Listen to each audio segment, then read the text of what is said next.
লাইনের গ্যাস, সেটা হয়তো বা এরকম বলতেছিল যে চুলাটা অন ছিল, অন থাকার কারণে পুরা গ্যাস হয়ে গেছে। তারপরে যখন নাকি আগুন ধরে গেছে তখনই ব্লাস্ট হয়েছে, এটা আমি শুনলাম। তো বাদশা কাকার যে ওয়াইফ, তার অবস্থা খুবই খারাপ। যখন আমরা সবাই ধরে তাকে নিয়ে গাড়িতে উঠিয়ে দিলাম, তার মুখটা একদম ঝলসে গেছে এবং তার যে শরীরের যে কন্ডিশন খুব ভালো না। এইমাত্র টেলিফোনে খবর পাইলাম যে ওখানে তার অবস্থা খুবই খুবই খারাপ এবং বাদশা কাকার হাত টাত কি হয়ে গেছে, তাকেও হসপিটাল নেওয়া হয়েছে। সেও এখন ওই এনামে আছে। আমি প্রথমে রুমে যাই, রুমে যাওয়ার পর দেখি যে ভাবি মানে নিচে পড়ে আছে ফ্লোরে। ওনার শরীরে কম্বল মানে দেওয়া আছে, মানে ওর যে হাজবেন্ড ছিল না, হাজবেন্ড আগুনটা মানে শরীর থেকে ই করছে, কাপড়টা মানে নামাই দিছে, নামাই দিয়ে পরে ছেলেরা কম্বল দিছে। আমি ওই বস্তু ওনাকে পাওয়ার পরে ওনার ছেলেরা ছিল, হ্যাঁ, ছেলের সাথে রাইখে আমরা কয়েকজন মিলে ওনাকে ধরাধরি করে আবার বাড়ি নিয়ে আসি। হ্যাঁ, তো তারপর আমরা তো মানে ভাবিকে মানে গাড়িতে উঠে দিই, এই তো আর কি।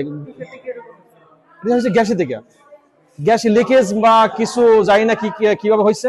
সিলিন্ডার ঠিকই আছে, হ্যাঁ, অনেক গ্যাসের চাবি কি মানে অন ছিল, হ্যাঁ, এমন কিছু ধারণা করতেছি যে গ্যাসের চাবি অন ছিল এবং জানালা বন্ধ ছিল থাকাতে গ্যাসটা মানে রুমের ভিতরে মানে আটকে ছিল।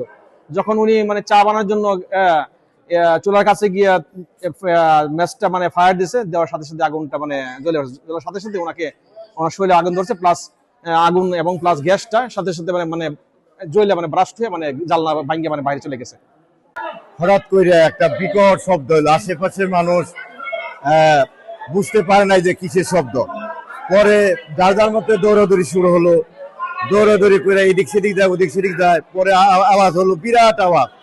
তবে দেখলো যে ঘরের ভিতরে সেখানে ঘর জানলা ভাঙ্গা, তারপরে বিকট শব্দ, জ্বালানার মধ্যে কাজ ভাঙ্গা, যে শব্দগুলি মানে কঠিন কঠিন জ্বালানা গেলে ভাঙ্গা।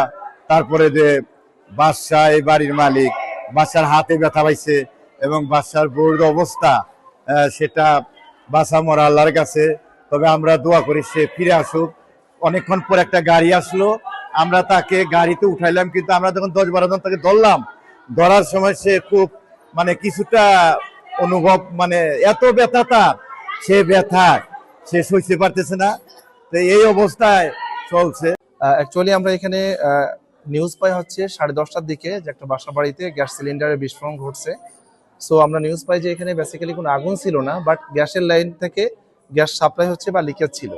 তো সেই জায়গা থেকে আমরা রেসপন্স করি, 7 মিনিটের ভিতরে এখানে আমাদের একটা ইউনিট আসে, দ্বিতীয় কল এসে আমরা গ্যাসের রাইজারটা বন্ধ করি। তার আগে নিউজ পাই এখানকার স্থানীয় যারা আছেন বা সাংবাদিক মহোদয় যারা আছেন, তারা জানান যে এখানে 2 জন আহত হয়েছে, একজন মহিলা প্রায় 100% দগ্ধ হয়েছেন এবং একজন বেশ আহত। 2 জনকেই এখানকার স্থানীয় ভেহিকেলে তাকে এনাম মেডিকেলে নেওয়া হয়েছে। সো আমাদের জায়গা থেকে আমরা শুধু রেসপন্স করছি।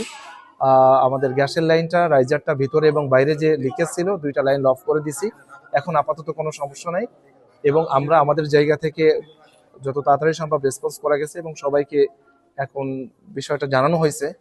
সো আপাতত কোনো প্রবলেম নেই এই জায়গাটায়। জি, আপনাদেরকে ধন্যবাদ।